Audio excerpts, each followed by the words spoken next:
박지연입니다. 꿈 하면은 어떤 생각이 떠오르세요? 좀 먼 이야기 같기도 하고요. 보통 우리가 꿈이 어떤 거세요? 이렇게 여쭤보긴 하지만 꿈이 몇 개세요? 이렇게 물어보지는 않는데 지금 저희가 모실 분은요. 꿈에 대해서 정말 구체화된 이야기를 그리고 그것을 구체적으로 이루어낸 것에 대한 많은 이야기를 갖고 계신 분입니다. 그래서 우리 피플 인사이드를 사랑해 주신 여러분과 함께 정말 대화할 내용이 많은 분이에요.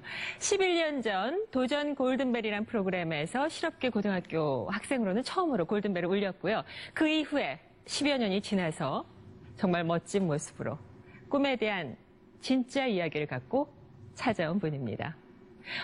누구보다도 뜨거운 박수로 환영해 주시기 바랍니다. 김수영 씨 모십니다.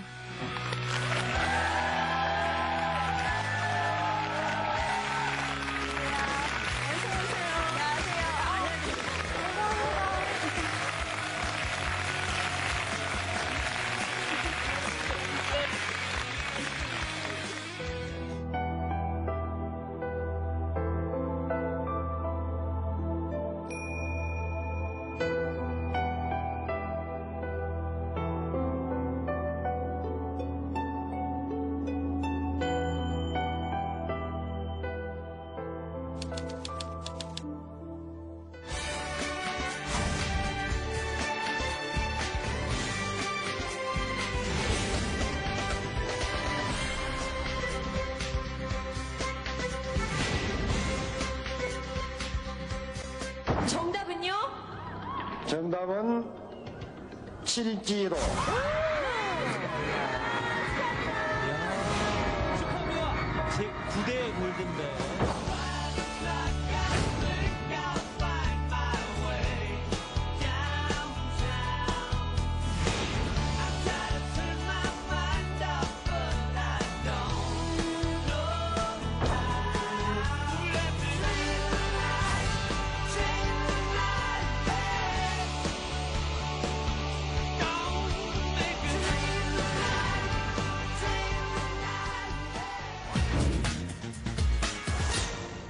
네, 이제 좀 이야기를 본격적으로 해보죠. 가출하셨어요? 네. 몇 학년 때요? 중학교 3학년 때요. 중학교 3학년 때. 한 번? 3번이요. 3번. 지금 이거 웃어도 되나? 아니요, 예. 괜찮아요. 중3 때만 3번이요? 예. 힘드셨군요. 많이 힘들었어요. 예. 어떤 게 가출하게 했어요? 여러 가지 이유가 있었는데, 그 방황의 사실 시작은 어떻게 보면은 뭐 호기심이라고 할 수도 있고, 제가 굉장히 어려운 환경에서 자랐고, 이제 초등학교 때 왕따를 당하고 그런 일들이 있었기 때문에 어떻게 보면 사실 주목받고 싶었는지도 모르겠어요. 그래서 일부러 튀는 행동을 했는데, 사실 거기서 끝났으면 괜찮았을 텐데, 이제 선생님들하고 굉장히 대립이 심했어요. 근데 선생님들이 자꾸 너 제발 좀 사라져라. 그냥 너 같은 게 가출을 해야 우리가 더 편하다. 너 같은 애는 도대체 인생 꼬라지 뭐가 될래? 뭐 이런 말을 맨날 듣다 보니까 난 정말 쓸데없는 아이, 이 사회에 필요 없는 쓰레기 같은 아이라고 생각을 하게 된 거죠. 정말 자존감이 땅에 떨어졌고 나 같은 거는 어떻게 되든 상관없고 그냥 그 사람들이 너무 싫어서 벗어나고 싶은 거죠. 근데 왜 선생님들이 그렇게 심하게 그러셨을까요? 그러니까 그런 사건이 한 번 있었던 게요. 네. 제가 중학교 2학년 때 머리를 과산화수소로 탈색을 한 적이 있어요. 제가 지금도 21세기 최고의 발명품은 매직 스트레이트라고 생각을 하는데 곱슬머리가 너무 심해서 원래 아침마다 곱슬이시군요. 예. 40분씩 드라이를 하고 다녔어요. 근데 어느 중학교 때요? 예. 왜냐면 그 나이 때는 외모에 관심이 굉장히 많잖아요. 그래도 중학교 때 이걸 40분을 예. 하셨어요?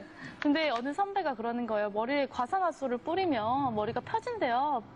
그게 이제 확인도 되지 않은 말이지만 저는 정말 그렇게 했거든요. 그랬더니 머리가 다음날 이제 노랗게 탈색이 됐어요.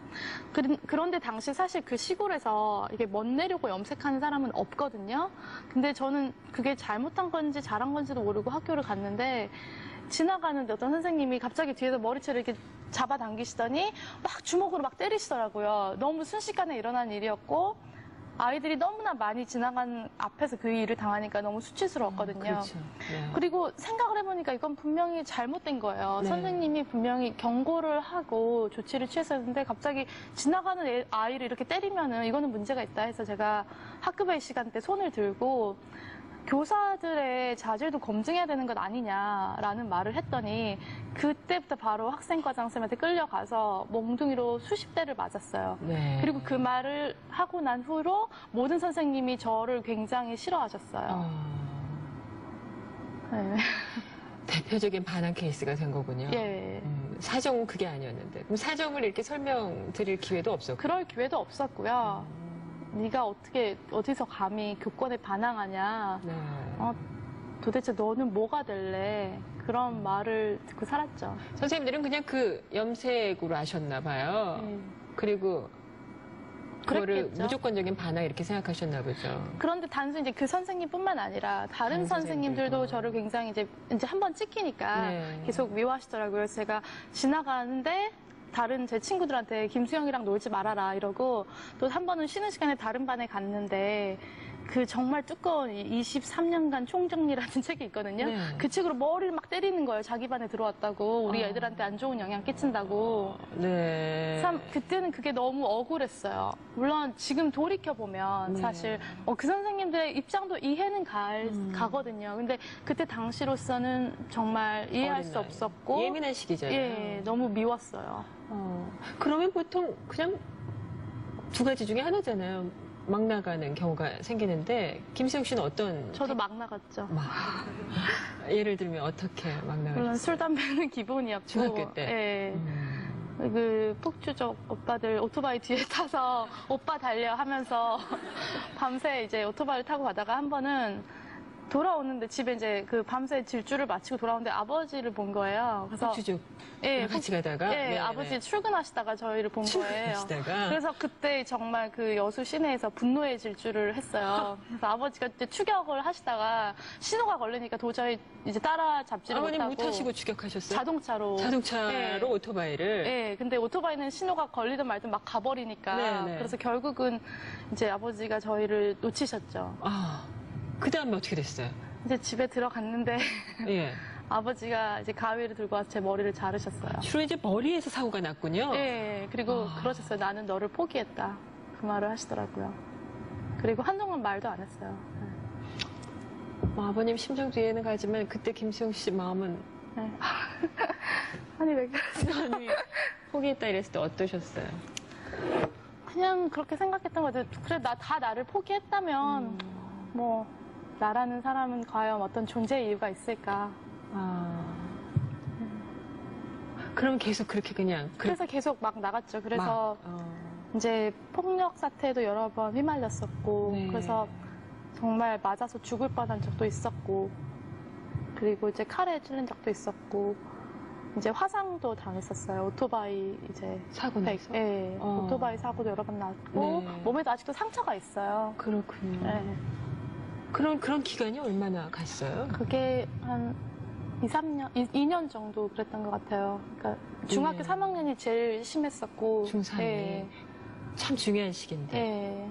보통 그 시기에 그렇게 표현을 그대로 빌릴게요. 막 나가면 사실 어렵거든요. 바로잡기가 쉽지 않을 수도 있는데 어떻게 바로잡혔을까요? 계기가 있으셨어요? 제가 그래서 가출을 3번을 했어요. 네. 그래서 처음 2번은 경찰에 잡혀왔고 네. 이제 3번째는 성공을 했거든요. 네. 가출의 성공? 예, 가출을 성공했어요. 네, 그래서 네. 이제 경찰에 안 잡혔어요. 네. 그래서 이제 그렇게 가출해서 이제 있었는데 그때 서태지 씨가 컴백홈 노래를 부르신 거예요. 근데 그 노래 가사가 그렇잖아요. 아직 우린 젊기에 괜찮은 미래가 있기에 자 이제 그 차가운 눈물을 닦고 컴백홈. 그 말이 그렇게 가슴에 사무칠 수가 없는 거예요. 왜냐면 아무도 나한테 너도 괜찮은 삶을 살 수 있다라고 말해준 사람이 없었어요. 다들 네 인생 꼬라지 어떻게 될래라 그랬지. 너도 할 수 있다라든가 너도 괜찮아라든가 라는 말을 해준 사람이 없었거든요. 근데 내가 젊다는 이유 하나만으로도 나도 괜찮은 미래를 가질 수 있구나라는 막연한 희망이 들더라고요. 그래서 내가 이러면 안 되겠다.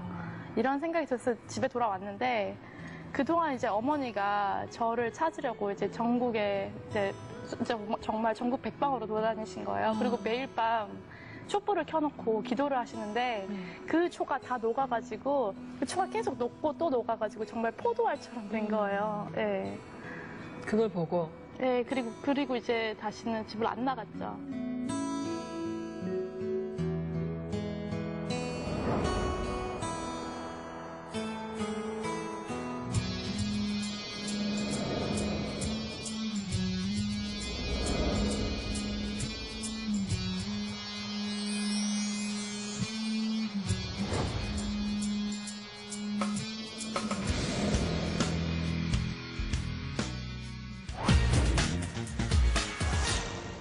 그때부터 이제 공부를 하신 거예요? 그거는 아니었고요. 이제 집에 사실 돌아왔지만 돌아갈 곳이 없었어요. 왜냐면은 학교에서는 이미 저를 자퇴 처리를 했거든요. 어머니가 그때도 학교를 찾아가서 수영이를 찾아올 테니까 제발 유예를 시켜달라고 네. 말을 했는데 학교에서는 지금 교장 선생님이 퇴직을 해야 되는데 애들 때문에 명예퇴직이 힘들다. 이런 애들 빨리 지금 처리를 시켜놔야 우리가 조용하게 은퇴 행사를 할 수가 있다.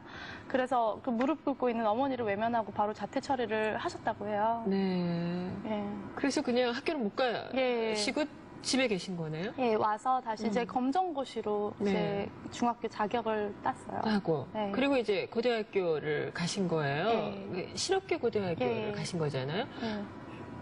그건 어떤 이유셨어요? 그래서 제가 이제 사실은 저도 막연하게 나도 대학도 갈 수 있지 않을까 이런 생각을 했었는데 네. 이제 막상 고등학교 갈 때가 되니까 저를 정말 유일하게 아껴주셨던 중3 담임 선생님이 수영이 네가 지금 인문계 고등학교를 가면은 너 또 가출한다. 거기서는 이제 물론 말이 자율이지만 자율학습을 12시까지 하는데 어떻게 그걸 견디겠느냐. 빨리 학교 빨리 끝나는 실업계로 가라. 그렇게 조언을 하셨고 또 부모님도 빨리 졸업해서 빨리 어디 이 근처의 공장에 취직해서 빨리 이제 결혼이라도 하고 나가는 게 우리 입을 하나라도 덜어주는 거니까 빨리 취직해라 해서 네. 실업계 고등학교를 갔죠. 본인은 그게 저는 상황이 사실 아니었어요? 원치 않았어요. 그렇지만 어쩔 수 없이 갔죠. 상황이 그러니까. 예. 그러면 실업계 고등학교 들어가셔서 어떠셨어요? 적응하기가 쉽진 않았어요. 왜냐면은 그래도 한때는 그래도 네. 그 중학교를 주름 잡던 일진이었는데 오랜만에 듣는 예. 그 얘기. 네. 근데 이제 저보다 한 살 어린 아이들이 저한테 반말을 하니까 너무 힘든 거예요. 지금 생각하면 정말 웃긴데 네. 그래서 사실 학교도 처음에도 몇 번이나 그만두려고 했는데 고등학교 1학년 때도 들어가서 예, 들어가자마자. 그러면 애들이 이렇게 뭐 수영아 뭐 이러면은 뭐라고 그러셨어요? 똑바로 해 그러셨어요? 야 언니라고 불러. 정말요? 네, 그랬는데 나중에는 다 친구가 됐어요. 네, 그랬겠죠. 예, 그런데 이제 시험이 다가왔는데 나도 공부라는 걸 한번 해볼까? 이런 생각이 들었어요. 그런 기특한 생각이 어떻게 이렇게 들까요? 그것 좀 한 번도 해본 적이 없었으니까요. 공부를 네, 근데 그것도 있는 것 같아요. 이제 한번 어떤 선생님이 교실에 오셔서 아이들이 너무 떠드니까 이런 말씀을 하셨어요. 너네들이 실업계 고등학교에 왔다고 해서 인생이 끝난 게 아니다. 니네들이 지금 3년 동안 열심히 하면은 좋은 곳에 취직할 수도 있고 심지어는 대학을 갈 수도 있다.